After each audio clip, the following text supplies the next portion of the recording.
Hello, and welcome back to my channel. Today, after over a month of labor, we are finishing my couple's Dune Halloween costume.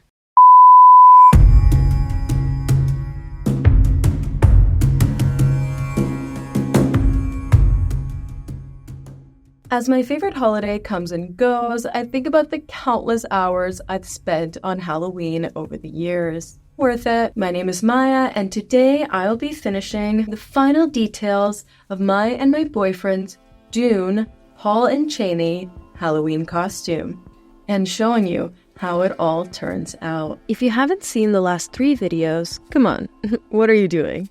But, en bref, I designed the looks, then I made my jumpsuit and shrug for my Zendaya Chani costume, and I made my boyfriend's Paul costume. I also made some crysknives, knee and elbow pads galore. Today, I will be finishing the costume and showing you how it all turned out, just in time for Halloween. I will be starting with finishing what needs to be distressed along with the main costumes, namely leg wraps, adding seams to the elbow pads, capes, and shawls. Now, I was in a bit of a predicament. All the black fabric I had was a jumble of awkward cuttings, and I only had one slightly larger piece that I knew I would need for Etienne's cape.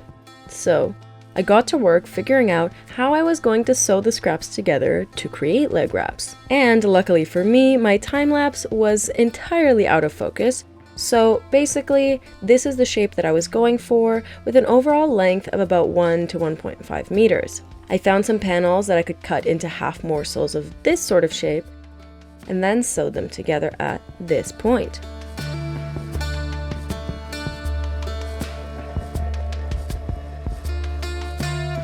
Unfortunately, I can't get away with a project where I don't sew the wrong pieces together at some point. We were so close on this one, but alas, I accidentally sewed the wrong pieces together, creating this shape. I got out my handy-dandy seam ripper and separated the pieces before re-sewing the correct pieces together. Once those were all complete, I got to work on modifying Etienne's elbow pads.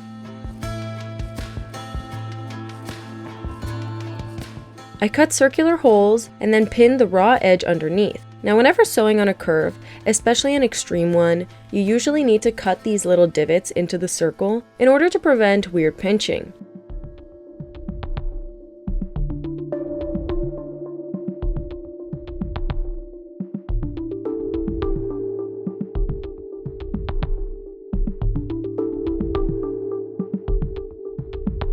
After pinning and sewing them up, they were all ready. I feel like they look so much better. Before, they were looking a little roller skatery when they were just solid straps, so I wanted to give them a little zhuzh by creating these holes that are inspired by this detail on the original still suit. Now, this isn't a cosplay, this is a costume.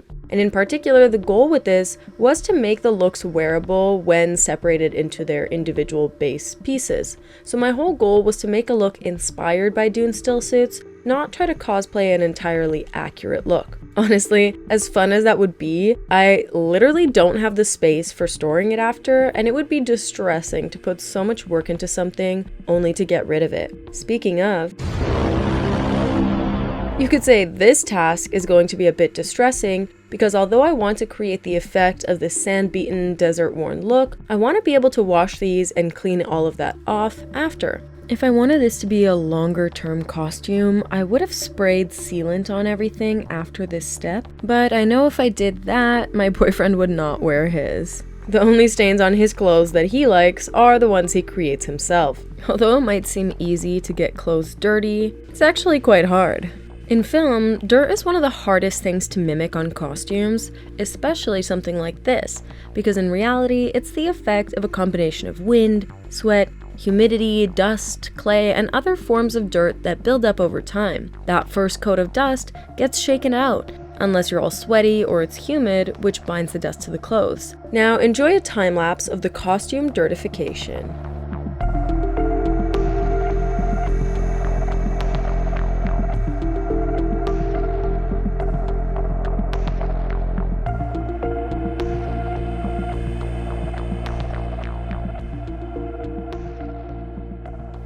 I was actually quite pleased with how they were turning out, but what I was not pleased with was the monstrosity left under my fingernails. And now, time to address the cape situation. For Etienne's Paul Atreides cape, I knew it was going to be more complicated than mine since I was limited on the fabric.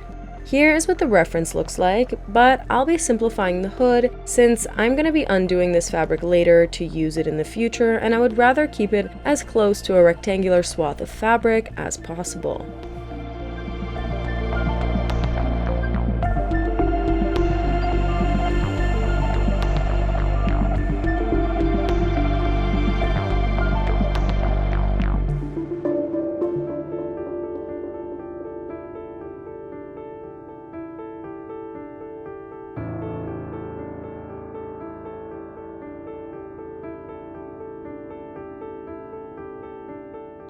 After a quick trim, I draped the cape on me just to make sure it was looking right, got everything pinned into place, created some draping folds around the front, and basically messed around, pinned and sewed until I was pleased with it.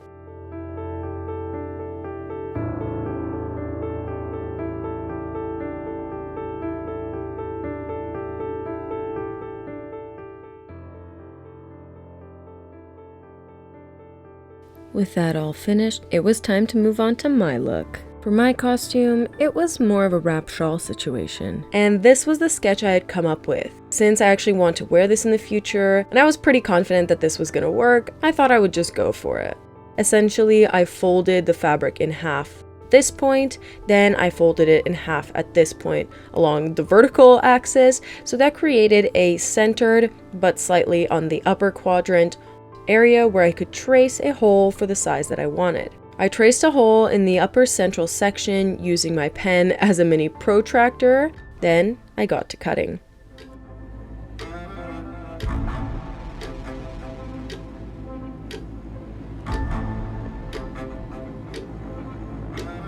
After a quick try on, she was complete. Probably the easiest piece of this whole project, but with a pretty great payoff. With that all finished, it was time to hit the sandy dunes of Arrakis. Before I get into the little beauty shot reel of videos and photos that we took of the costumes, I really wanted to go to the sand dunes to film this, but unfortunately, they're about 3 hours away, and October has been such a busy month that we just had to make do with a rocky beach. So basically what I'm saying here is just pretend that you can't see the blue water in the background. That's a mirage. Don't worry about it. Don't worry about it. Now, let's get into it.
Once again, thank you so much for watching. Let me know in the comments what you think of this look. I had so much fun making this costume, even though it drove me a little bit crazy at some points. If you enjoyed this video, make sure to subscribe for more projects in my creative journey, as well as the podcast.